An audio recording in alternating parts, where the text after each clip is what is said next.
How's it going, everyone? Today I'll be spending time with The Walking Dead Saints and Sinners on both Quest 2 and Quest 3. Now currently there is no enhancement features for Chapter 2. This is purely the first game. And the reason I'm making this video is when I jumped in on the Quest 3 yesterday after it being updated, I wasn't quite sure what had been updated. It kind of looked like how I remembered it. Now we need to bear in mind this game came out on the original Oculus Quest back in October of 2020. So I decided to jump back in on the Quest 2 version and wow, like honestly I think my memories remember this game looking much better than it does now, and yeah, I was very surprised actually how much work has gone into this Quest 3 enhancement. So I have got all the enhancements written down in front of me, but I wanted to tell you the things that I noticed personally. And one of the first things was detail.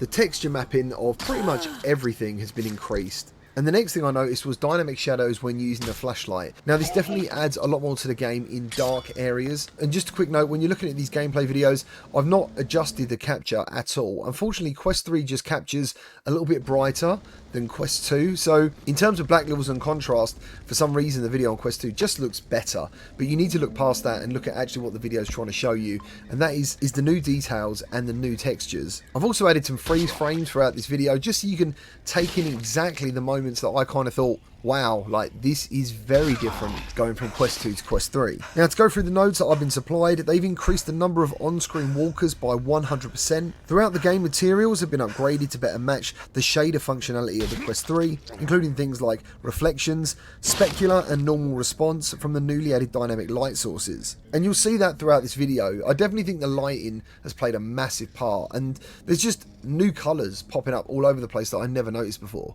The resolution of texture maps, light maps and normal maps have been increased to improve overall sharpness, and throughout this video we're going to talk to a couple of characters and you can definitely see a massive difference there, not just in their face, for example the hair on their heads and their beards. They've also improved post-processing colour grading to increase depth of colour, light and shadows throughout the game, and that really stands out inside the Quest 3 headset. And another thing that I know a lot of people have a problem with in VR is all the characters now have simulated shadows under their feet. And lastly, we've got better fidelity with volumetric lighting from bloom, fire, fog and other visual effects throughout the game. And now all that information is out the way. Once I went back to Quest 2, I realised how much the Quest 3 does look a lot better. So while it didn't blow me away, it actually means that The Walking Dead Saints and Sinners now looks current gen. And I think that's why I wasn't shocked when I saw it. It just looked like a good Quest 3 game. As going back to Quest 2, there's just such a huge difference, man. Like, I couldn't get over it. So yeah, that's why I made this video today. As always, if you tested this update, let others know down in the comment section, and please like and subscribe for more VR content. High and mighty, spouting their all-for-one ideals and shunning any folks who don't be towing the line.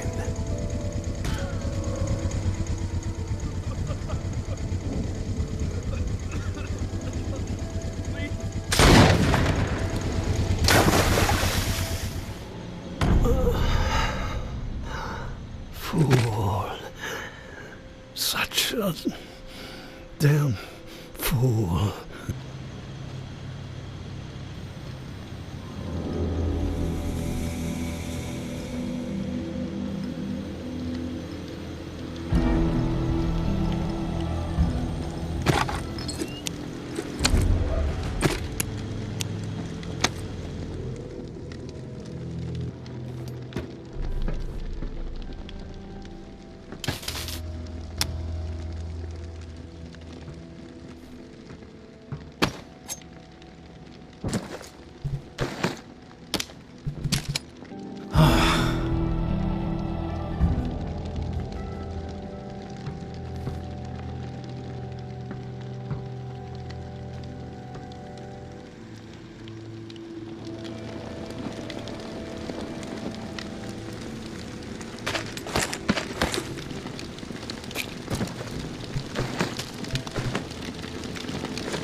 need your help.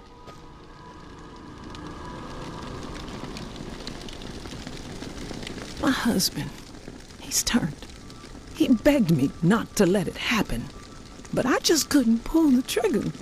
He was all I had left, but I failed him. I'm so ashamed. Would you be willing to help me out?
I know you will never be able to forgive me, but maybe one day you will understand that I had no choice.